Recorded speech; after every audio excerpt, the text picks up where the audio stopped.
Hi friends, welcome to my channel. Friends, ఇక్కడ చూడండి చీనీ తోట. ఇప్పుడు నేనైతే ఇక్కడే ఉన్నాను. ఇది 2 ఎకరాలంట ఫ్రెండ్స్ చీనీ తోట. ఫస్ట్ కాప్ అయిపోయింది, ఇప్పుడు ఇది సెకండ్ కాప్ అంట. చూడండి, ఇంకా ఇప్పటికైతే కాయ ఒక్కటి కూడా కొయ్యలేదు, అలాగే ఉన్నాయి. చుట్టూ నిండా ఉన్నాయి చీనీ కాయలు.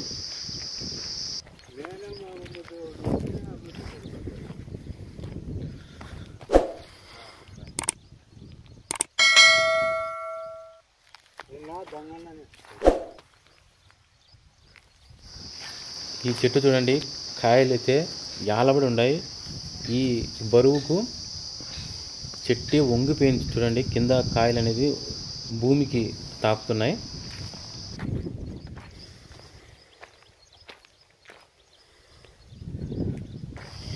ఈ చెట్టు ఆ చెట్టు అనేం లేదు ఫ్రెండ్స్. ఈ చెట్టు చూడండి, కింద కాయలు చూడండి, గుత్తులు గుత్తులుగా యాలబడి కొమ్మలు కూడా వంగి భూమికి అతక్కపోతున్నాయి కాయలు. ఇంకా వీళ్ళు తొందరగా కోత పెడితే బాగుంటుంది.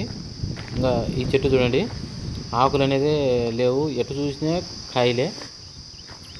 గుంపులు గుంపులుగా ఉన్నాయి, ప్రతి చెట్టుకు ఉన్నాయి ఫ్రెండ్స్. ఈ చెట్టు ఆ చెట్టు అనేది ఏం లేదు, ప్రతి చెట్టుకు కాయలు విరగ్గాసినాయి. అయితే లైన్గా ఉన్నాయి చెట్లు కూడా, లైన్గా నాటుతారు. ఏదైనా ఒక పద్ధతి ప్రకారం ఉంటుంది.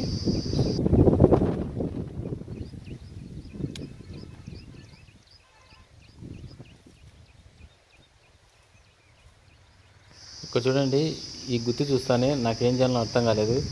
పీకుదామంటే మంది కాదు ఈ తోట, నాకు తెలిసిన వాళ్ళదే ఫ్రెండ్స్. అయినా కూడా పీకడం తప్పు.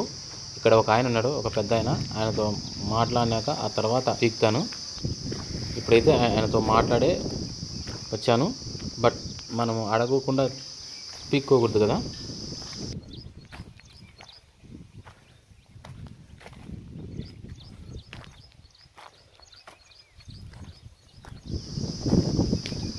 చూడండి ఫ్రెండ్స్, బాప్రే, చెట్టుకు ప్రతి చెట్టు చూపిస్తున్నాను మీకు.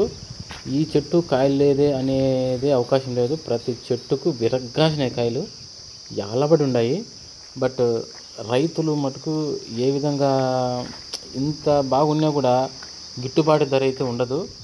సగం మధ్యవర్తులకు సగం పోతుంది, ఇంకా సగం ఉంటుంది రైతులకు. అంతే, అంత చెప్తే దీంట్లో లాభం ఉంటుంది కానీ ఎక్కువైతే ఏమి ఉండదు. రైతు మటుకు కష్టపడి పండిస్తారు, కానీ ఆ లాభం అనేది దాంట్లో కొంత మాత్రమే ఉంటుంది. ఇది మాత్రం మనం గ్రహించాలా. రైతులు లేనిదే మనం లేము. రైతన్న జిందాబాద్. ఓకే ఫ్రెండ్స్, నేనైతే ఈ పెద్ద ఆయనైతే అడిగినాను, కానీ వాళ్ళైతే లేరని చెప్తున్నారు. అయినా కూడా ఒక 2 కాయలు పీకిచ్చాడు ఆయన. ఈ వీడియో నచ్చితే లైక్ చేయండి ఫ్రెండ్స్.